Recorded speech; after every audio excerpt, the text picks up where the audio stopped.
Good morning. It is the 5th of April 2021. Happy Easter. He is risen. Alleluia. And if you're Jewish, happy Passover. And if you're neither Christian nor Jewish, well, it's just a beautiful April day. How's that? Today's topic is going to be a little bit different than getting a job in law enforcement. We're a little bit more on what type of work the different agencies do, specifically undercover, which is a big question that people have. And, it's something that federal agencies, especially almost all of them do some sort of undercover. What do I mean by undercover? And again, the way that the agencies define this is a little bit differently. A little bit different. A few years ago, the New York Times put out an article about saying that they're kind of decrying the fact that more and more federal agencies are using undercover. But a lot of what they used to describe undercover was really just surveillance. Now, what is surveillance? Surveillance is plain clothes, just walking around or looking at a crowd. And they said, well, even the United States Capitol Police are doing undercover. But what they meant by that was that they would just send under people who were plain clothes walking around a group of demonstrators. That's really not undercover as far as I'm concerned. That's more just a surveillance type of thing. Whether that's undercover, that's about the lowest level undercover that you could do. Now, that you do every day in DEA. You do surveillance every day in an unmarked car, wearing regular clothing, trying to fit in the neighborhood. So what I refer to as undercover for the purposes of this video is an investigative technique perfectly consistent with the Constitution, where a law enforcement officer poses as a person involved in crime. And in all my experience, obviously being in DEA, it's going to be drug related. Okay, we pose as either a buyer of illicit drugs, a seller of illicit drugs, or a transporter of illicit drugs. Okay, so there's several types of investigations that you can do. And I'll speak first about my personal experience doing undercover and then other people's. Some of the famous undercovers, much more famous and much more prominent than anything I've ever done or would ever hope to do in undercover. Who can do undercover? Basically anybody. It's an acting ability. It's not that difficult to do. It's becoming less common now that technological type investigations are more and more common, but it's still necessary. And the most common in drug law enforcement will be posing as a buyer of drugs from a person who is selling drugs. And it could be a very low undercover where you simply roll up and make a buy from somebody who's selling crack on a street corner, or go to a crack house and you make a buy so that you can testify that drugs are being sold from that house. You can get a warrant and smash the door down. Or it could be more involved, where you work with an informant for a period of time. Doesn't have to be a long period of time, just a period of time. And you pose, in my case, when I was in Miami, let's say, as someone from up north, possibly from Canada, possibly from a northern state, and you're buying a quantity of cocaine. Now, in Miami in the 1980s, 3, 4, 5 kilos, this was, it wasn't that difficult to do. But, your bread and butter, of course, is informants. You have to have confidential informants, and these are people you've arrested, and you flip them. And by flip, I mean that we did a buy from them.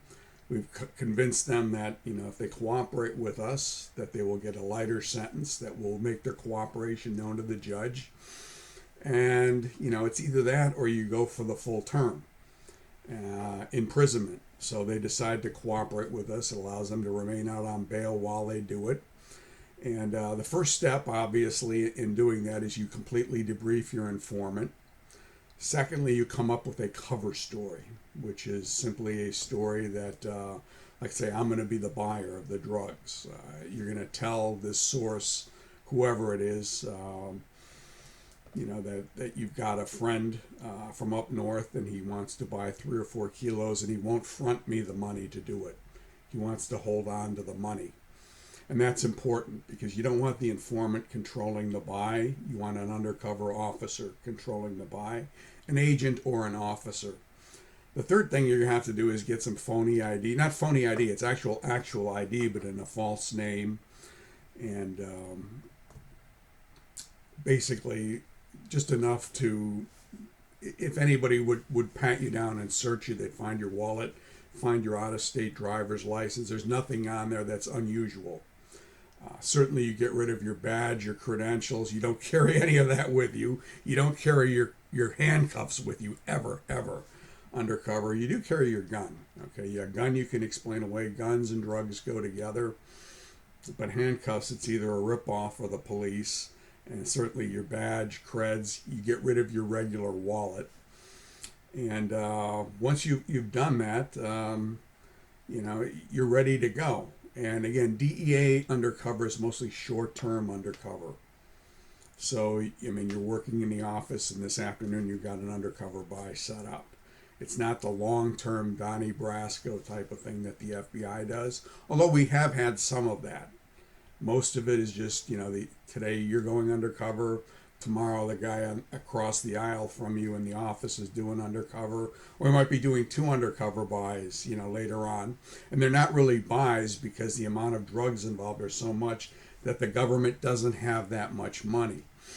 But I'll tell you about one undercover buy that we did do, where the government authorized me to spend an inordinate amount of money to buy a kilo of cocaine. And the reason they authorized this was because the seller was a bona fide psychologist for the Broward County Public School District. Broward County is a county in Florida. It's just north of Dade County.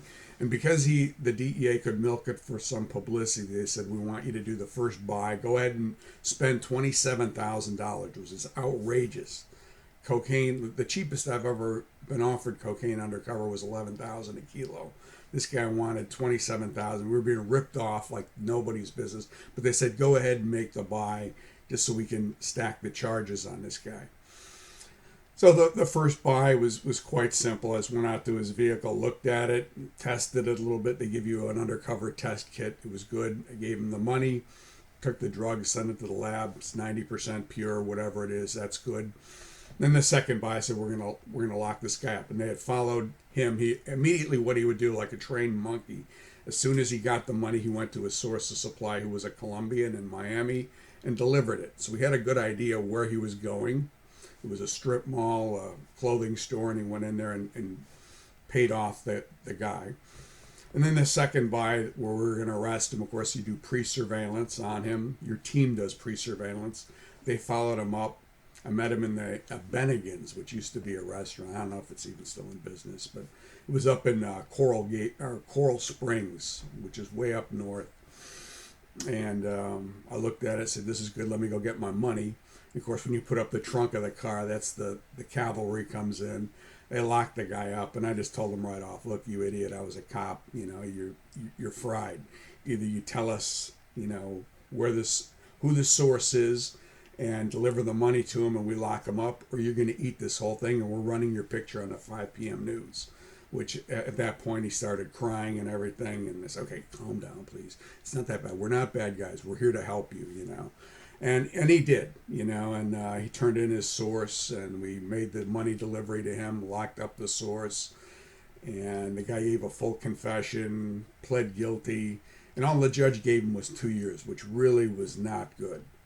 For delivering 2 kilos of uncut cocaine, most people would get about 8 to 10 years, and this guy had a PhD. He was the smartest stupid guy I've ever met, but, the judge, it was Judge Hoovler in Miami, just felt sorry for him. And I think judges tend to go easier on people that they identify with. And this guy was a white upper middle class guy, so he got an easy sentence. Another undercover case I did, it was a Grandma Dynamite. She got 20 years. The judge hit her over the fence. But her source was this Dominican kid. This was right after I came on DEA. It was my first year in Miami. And actually this one was a reverse undercover. We provided the drugs. She would usually pick up the drugs from her informer, a guy that we arrested, and we flipped him. He sold me a kilo tried to sell me a kilo of cocaine. We flipped him. The deal was he was getting married to an American girl, and the American girl's 18 years old. She goes, unless you get him out of jail, the deal's the deal's off. So okay, we let him get out of MCC Miami, and I said, okay, he's got to work with us. Okay, he belongs to us. He's got to do some undercover for us, and he's got to introduce me to his buyers because he was a source of supply. He's in Miami. And one of his buyers was this woman from Arkansas, and she was kind of a redneck. I thought she was an older woman, you know, she's in her mid-50s, old, right? God rest her soul, she's passed on. But at any rate, we have a series of phone calls where he's talking to her. And then finally we had agents set up on her apartment, and she was living in Palm Beach. She drove down to Miami. And when she got there, the informant was there, and we said, you got the money? Yeah, you got the money. And I'm supposed to be an organized crime guy who's with this undercover informant, and I said, okay, because it's so much, I got to make sure you've got the money. And she had the money. I said, okay, here's the bag of the cocaine. Gave her 7 kilos, mostly of flour with a little bit of cocaine in there, which she didn't test. She leaves the area. We had the state police pull her over, and then we served a warrant on her apartment, and she had another $150,000 in her apartment. And she tried to raise an entrapment defense, which was ridiculous. And the tape recordings gave her away, and she got 20 years. The judge did not like her because her son was in the apartment, and he was a drug addict, and there was so much various types of prescription drugs. The son was a drug addict. The judge was an older woman, federal judge, Judge Nesbitt, who since passed away as well, and she gave this woman 20 years. This was really ticked off. Another case I did, the cheapest amount of cocaine I ever bought, was just from a Venezuelan woman, and she couldn't flip. She would not flip. She wouldn't talk about anybody, but that was the only time they wanted me to use drugs undercover, and I said, no, I just sell drugs. I don't use drugs. And that's one of the big, I think, misconceptions of undercover is they want you to use drugs. When you're dealing with high-level drug dealers, they don't want you to use drugs. Generally, you don't use drugs. Drug addicts are bad news because, they're unreliable, like alcoholics, and no self-respecting drug trafficking organization would use someone who's a drug addict because they might steal the money, they might steal the drugs, and you're dealing with hundreds of thousands of dollars. Okay, so that's something. So that was one where we had done a reverse undercover. Here's one where we did a controlled delivery. A controlled delivery is where you intercept the drugs and deliver it to a person. And this one was kind of funny as well. It started off with, again, we had an informer in Pakistan. My friend was an agent in Karachi, Pakistan, where we had an office at the time. And he said that this was in the 1980s, that the traffickers understand that the customs dogs in Miami will not alert on heroin. They only alert on marijuana and cocaine. So they're getting a lot of heroin through the port in Miami, through the airport. Do you want to work the case? Yeah, great. So what it amounted to was we had a trafficker in Karachi, Pakistan, who had been imprisoned in the U.S. with some wise guys. And they called him and said, we want 5 kilos of heroin. Well, our informer was supposed to be the transporter of the drugs. So, of course, the source of supply, a guy named Mahmoud, delivered it to our informer. He delivered it to the United States consulate. I went over to Pakistan, picked up the drugs, flew it to the U.S. with the informant. We set the informant up in a undercover apartment, basically. And then he calls Pakistan, says, we got through the airport, we're fine. Now, of course, this was all, the drugs were imported legally. We've got them in our possession. And I'm all set. Just send someone down to pick it up and make sure they have my courier fee. So within a few hours, we get a call from another Pakistani in New York, and he comes down. And the way we set this one up was kind of simply, it was very simple. He showed up in a cab. The cab left. The informer on tape, videotape, shows him the drugs. He goes, okay, good, I'm going to take it. Here's your courier fee. So then the informer then calls for a cab, and of course the cab driver was me. It was a cab that we seized, and the whole thing was planned out. I drove out onto 836, which is a busy expressway in Miami, and the highway patrol was working with us. And I said, I'm going to commit an egregious traffic violation. I want the Florida Highway Patrol in, will pull me over. The dog will alert on the package that's in the van, and you're going to throw me to the ground because I have warrants on me, even though I don't. You know, it's the whole thing is a scam. And then he's going to be stuck at the side of the highway with 5 kilos of heroin in his possession and a highway patrolman, and then the highway patrol the dog will alert on the drugs and will arrest him, and he won't know how he got caught. You know, he'll think it was just a stroke of bad luck because he's not very smart, right? So at any rate, I pick this guy up. I pull out onto 836. I cut people off. The Pakistani's going, oh, you're going to get me killed. You're going to get me killed. Well, then the highway patrol, of course, prearranged, puts the lights on. I show him my license. I said, these guys. And then he comes over and pounds on the window and says, you have a warrant for your arrest. Get out. And, you know, he roughed me up a little bit, put me in a prone position like George Floyd, handcuffed me so that they'd believe it. And of course, the highway patrolman is telling this guy, and he's in the far lane on 836 with traffic zips, so he can't run anywhere. And he's got 5 kilos of heroin there. We'll take care of you in a minute. And then he says, my dog's alerting on something. What is this? Oh, it's heroin. Oh, it looks like it's an illegal drug. And the guy that we delivered to, this is what a scumbag he is. He says, that belonged to the driver. You know, if I was just an innocent cab driver, he would have pinned that on me. You know, so at any rate, so we got to take you into custody. They took him to the highway patrol station. He wouldn't fess up to it. He said it belonged to the cab driver. Finally, I went in and said, look, you dummy, I'm a cop. It ain't my drugs. It's your drugs. Now, you either tell me where you were taking it or you're going to go to jail for the rest of your life. Well, of course, he had an Italian organized crime guy who was staying in a nearby hotel. He flipped immediately. And he was staying across the way from that guy, so we put a surveillance team in there. We had him deliver the drugs, and in short order, 2 other wise guys from New York showed up. We arrested them. Of course, they didn't want to cooperate, but it was a great case, you know, and we were able to run this scam numerous times, okay, until they finally caught on. But it took them about 2 years to figure out that the DEA was running a scam with controlled delivery. So undercover buys, controlled deliveries, you know, reverse undercover, where you're doing the appearance of providing drugs to a violator. So those are the 3 types of main undercover operations that we do. The most famous undercover operators in law enforcement. In our agency would be a guy named Mike Levine, who's since retired, written a number of books on it. And he did long-term undercover. The Bureau's undercover differs a little bit more. They do long-term undercover, but of course you've probably heard of Joe Pistone, who was an FBI agent, Donnie Brasco.